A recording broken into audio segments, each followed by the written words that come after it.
Hello fellow problem solvers. So today we're going to be doing one of my all-time favorite medium-ish, very nice medium-ish combinatorics problems, like a good introduction of push and pull that I suggest you try out for a minimum of 30 minutes, ideally 90-ish minutes, not more than 4 hours.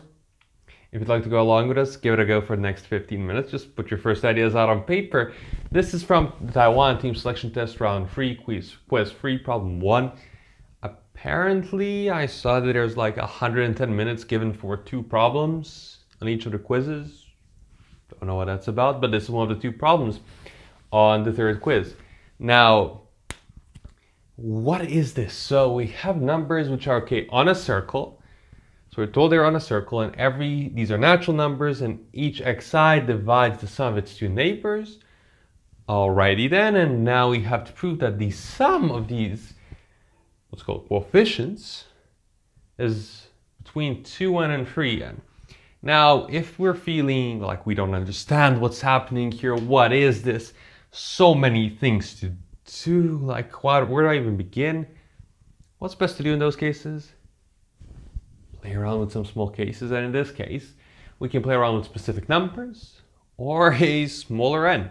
Let's play with n equals 4, just like get a sense of what is it that's happening and what is it that we have. So we have a circle, we have x1, x2, x3, x4. Well, I can assume all of their GCD of all of them is equal to 1. If it was d, instead of d times x1, d times x2, d times x3, d times x4, I'd still get the same ki's. So let's see this. What do we have here? Well, nothing really. Okay, what are the coefficients then? Well, this ki plus, can we do either side? Pause for 5 minutes and think about it. And what you get is the coefficients are going to be x1 over x2 plus x2 over x1 plus x1 over x4 plus x4 over x1 plus x2 over x3 plus x3 over x2 plus x3 over x4 plus x4 over x3. That's what the ki's are. And now greater than or equal to 2, greater than or equal to 2, greater than or equal to 2, greater than or equal to 2.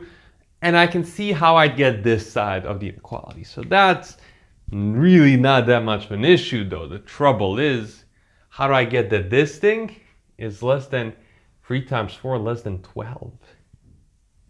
How do I even approach this? Well, okay, let me try to construct something. So let me, instead of xi, let me write this as, okay, I'm going to have another circle here. Let's say I have a 5. Okay, and the 5 divides the sum of its 2 neighbors. So let's say it's an 8 and a 2. Okay, now 8 must divide 5 plus this, and 2 must divide 5 plus this. Okay, so 8 must divide 5 plus something. And the something must divide 10. Oh, that's not fun. That doesn't really exist now, does it? We're in a little bit of a pickle here, right? Because, or actually, does it? No, it does not. I was thinking of a 3 satisfies this plus this is 8. And then I'm good. So 8 and 2 don't work, so I can't do that. What about 2 and 3 perhaps? And now I must have this plus this must be divisible by this number. 2 must divide this. I can put a 1 here, and yeah, I'm done, right? Yeah, this is 6, this is 5, and we're good.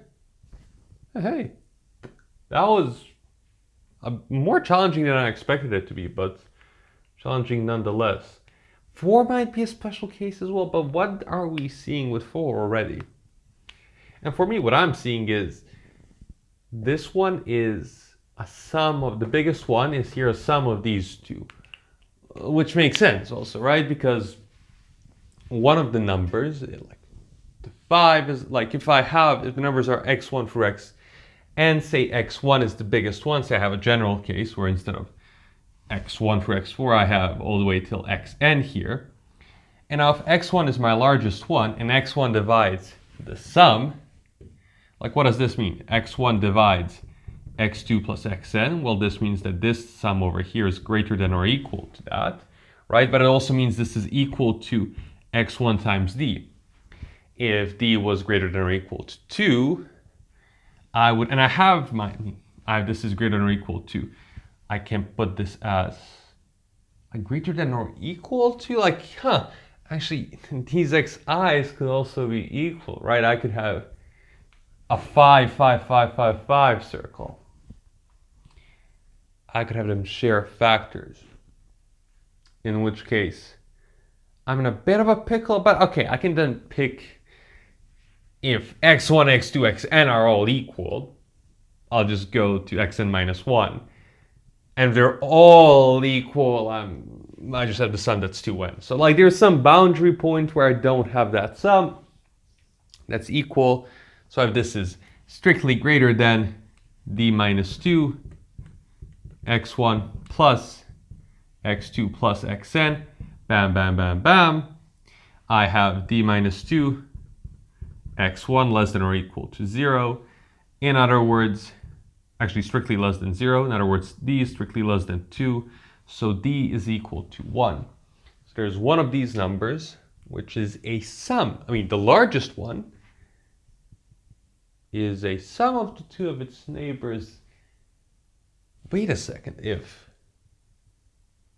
x2 plus x, I'm just thinking, if x1, x2, xn are all equal, that would mean I'd have something, and say this was, they were all equal to some a, and then we had a b.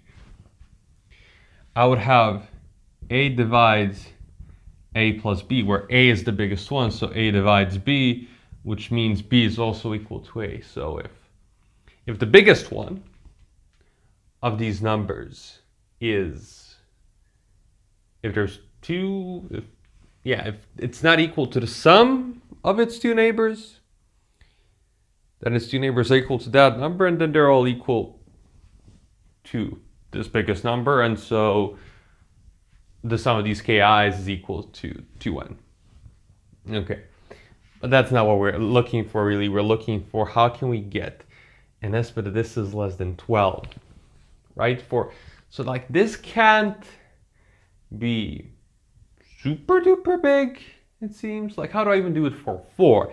Here's where I invite you to pause for the next 5 to 15 minutes and try to push the problem further. Like, this is a nice checkpointer. We've talked roughly about ideas, and now let's clear up the board. Okay, now that that's cleared up, let's think more about this. So this biggest one seems to be the problem, but we still cannot get 4 settled. So how are we ever going to do this with a 4? We have k1 plus k2 plus k3 plus k4. Okay, if they're not all equal, then there's a biggest one. Let's say the biggest one is, say, this x, and then this is equal to a, and this is equal to x minus a, right? If this one is the biggest one. And for this one we have the sum is equal to 1. Now what about the other ones? If this is equal to a and say this is b, I have a divides x plus b. I have x minus a divides x plus b as well. X minus a divides it. And I have b divides x. I mean, literally these ki's are equal to what's called the coefficients for each of these. I mean, if this was greater than or equal to 12, I'd need the sum of these coefficients would be greater than or equal to 11, i.e. one of the coefficients would be at least 4. Now, I don't know about you, but I don't see anything that's limiting me just yet. Right, this is at least. Maybe what this is, maybe what b can be, is sort of my next thinking. Like one of these two numbers. So I have both of these things are true. And I have, this is k1, k2, k3, k4. I already have k1 is equal to 1. Now for k2, I have k2 times a is equal to this, and I have k4 times this is equal to this. When I sum these two up, let me say, also without loss of generality, is that a is greater than or equal to x minus a. Doesn't matter in any way, shape, or form, it's completely symmetric. A is greater than or equal to x over 2. And b is also less than or equal to x. And a is less than or equal to x as well. Actually, it's strictly less, yeah, strictly less than. Strictly less than for a, but for b we have less than or equal to. Okay, now this k2 times a, so this k2a is equal to x plus b, and I want to say what k2 is less than, equal to, okay, so this is less than or equal to 2a plus b, which ain't bad. But I still can't get a hold on b and a. But okay, b is less than or equal to x, a is greater than or equal to x over 2, so b is also less than or equal to, okay, b is less than or equal to x. I can say this is less than or equal to x plus x, which is less than or equal to 2a, so less than or equal to 4a. With equality, really only if a is equal to x over 2 and b is equal to x. It's like I had a 2, 1, 1, 2 sort of situation here. And I think that's when I get pretty high, if I have that situation. So if k2 is less than or equal to that, then I have k4 times x minus a is equal to x plus b as well. And I want to estimate this with some x minus a times something. So if I want to say x minus a times what? So this is less than, again, less than or equal to 2x. And I want to estimate that with this. What do I do? X, I want to have x minus a. And if I want to estimate this with x minus a times something, I'm thinking if it's a 4, like 4 is my guess. Like because roughly, I think roughly because of this, 4 is my guess. Then I have 4a less than or equal to x. Can I even estimate this with something nice? Because, okay, let's think about this. So a can be pretty big, and then this can be pretty small. Oh, but b also divides x. So this x plus a, like how can I, like my thinking here is, why can't I make the smaller one between x minus a and a to be incredibly large? What is stopping me from doing that, right? And I think here's a nice place, if you haven't gotten this far, to pause for another 5 to 10 minutes and try to push the problem further. And here's the next step. And what we get is when we try to solve this directly is, the simplest way is to say, okay, BC is equal to x, and then write all of these, right, instead of x, write b times c, and then we have to write down the other ones in terms of d and e, and we have to prove that c plus d plus e is less than 11. That all transforms through some algebraic manipulations into this being the case and us needing to prove that c plus d plus e is equal to 11. Just isolate the a and b, get rid of them, have a relationship between d, c, e, and that's what we get. Now, we could also just look at, okay, c is equal to 1 would be one case when this is equal to, that would mean this is equal to x as well. And then we'd have a and x minus a divide x. And that could be a case that's simple on its own, because then this has, I mean, maybe actually it would be simple on its own. I'm actually not quite so sure how simple it would actually be. Like a divides 2x, and x minus a divides 2x, right? It's not, and x plus a and x minus a cannot both be.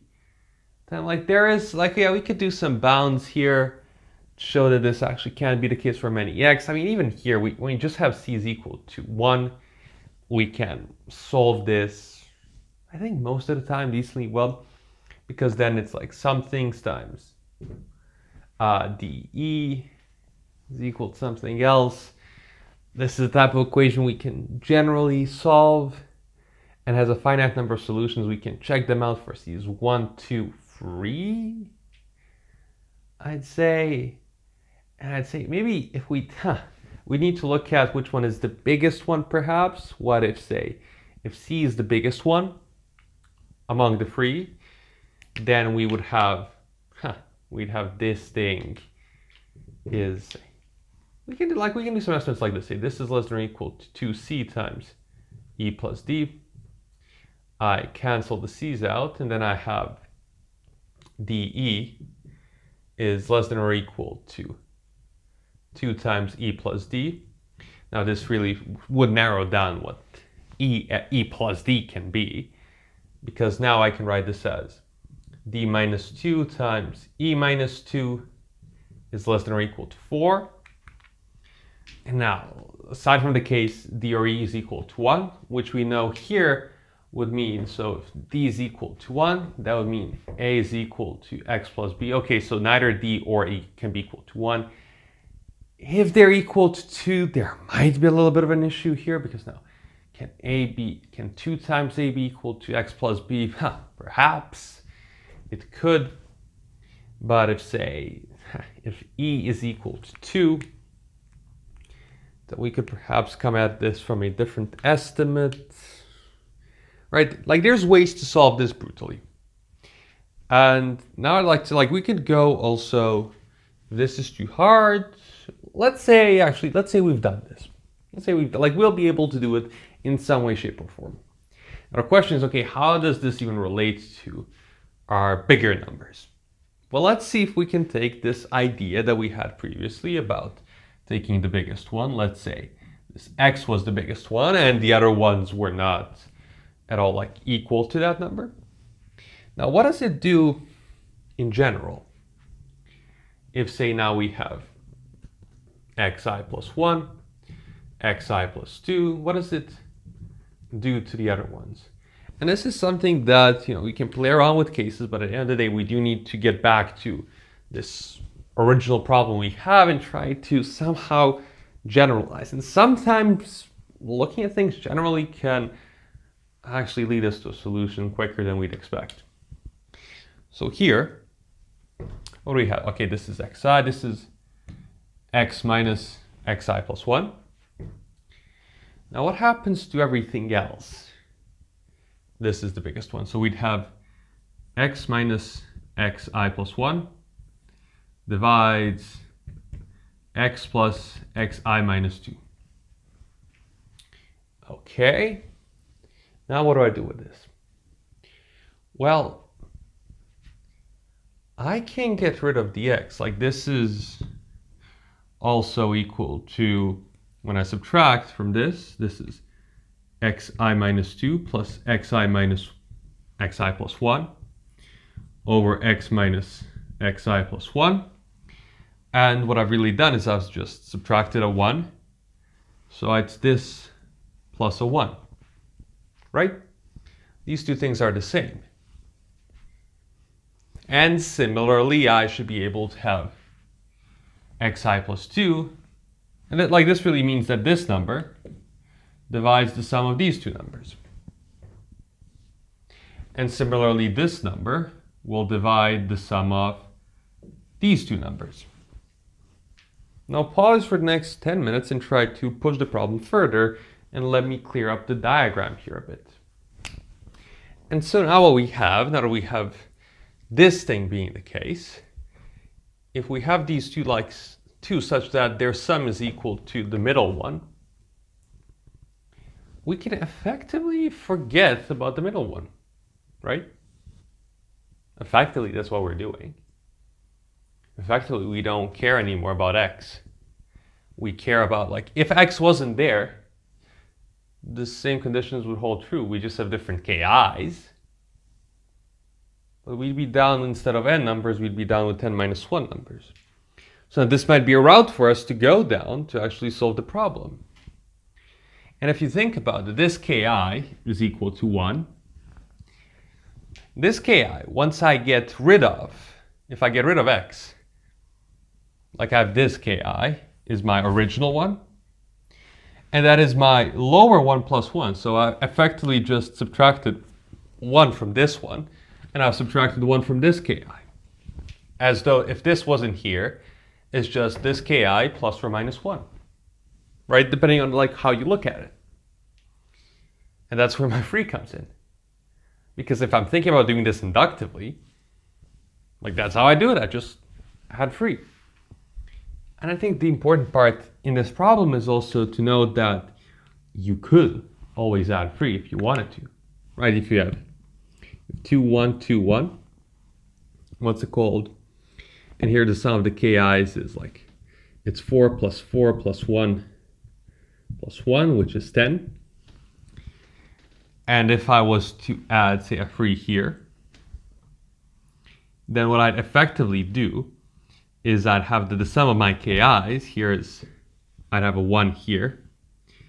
I'd have an extra 1 here. Instead of previously I just had it equal to 1, I'd have an extra 1 here. And I'd have an extra 1 here. I'd have the ki's here be equal to 13. Again, less than 15, but I can always add a free. But this is also sufficient. If we have the case n is equal to 4, this is all we really need. So this is the big idea behind the problem. To think, okay, what's my biggest one? Say it's xn, x sum I. This is the biggest one. Then I know that, what's it called? I know that xi plus 1 plus xi minus 1 is equal to xi. And from here, what do I know? Well, I know that xi minus 1 divides xi plus xi minus 2, which is equal to xi minus 1 plus xi plus 1 plus xi plus 2. I subtract 1's here. I mean, I don't cancel out. I subtract 1's here. And I get xi minus 1 divides xi plus 1 plus xi minus 2.